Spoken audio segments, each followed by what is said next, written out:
Welcome to Auto Resolve. In this video, I will show you how to fix Roblox Error Code 292 on iPhone and iPad, which show up as a low battery warning with step-by-step solution.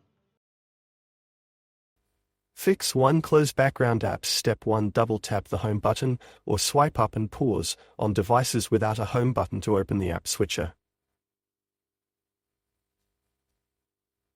Step 2. Swipe up on apps running in the background to close them. Step 3. Reopen Roblox and check if the error persists. Fix 2. Restart your device. Step 1. Press and hold the power button and either volume button until the slider appears. Step 2. Slide to power off. Step 3. Wait 10 seconds, then turn your iPhone iPad back on. Step 4. Open Roblox and test for the error. Fix 3. Clear Roblox cache. Step 1. Delete Roblox from your device.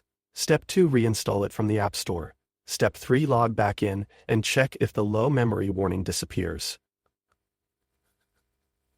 Fix 4. Free up. Step 1. Go to Settings, General, iPhone Storage or iPad Storage. Step 2. Review apps and media taking up space. Step 3. Delete unnecessary files or apps to free at least 1-2 GB. Step 4. Relaunch Roblox. Fix 5. Update iOS. Step 1. Go to Settings, General, Software Update. Step 2. If an update is available, download and install it. Step 3. Restart your device and try Roblox again.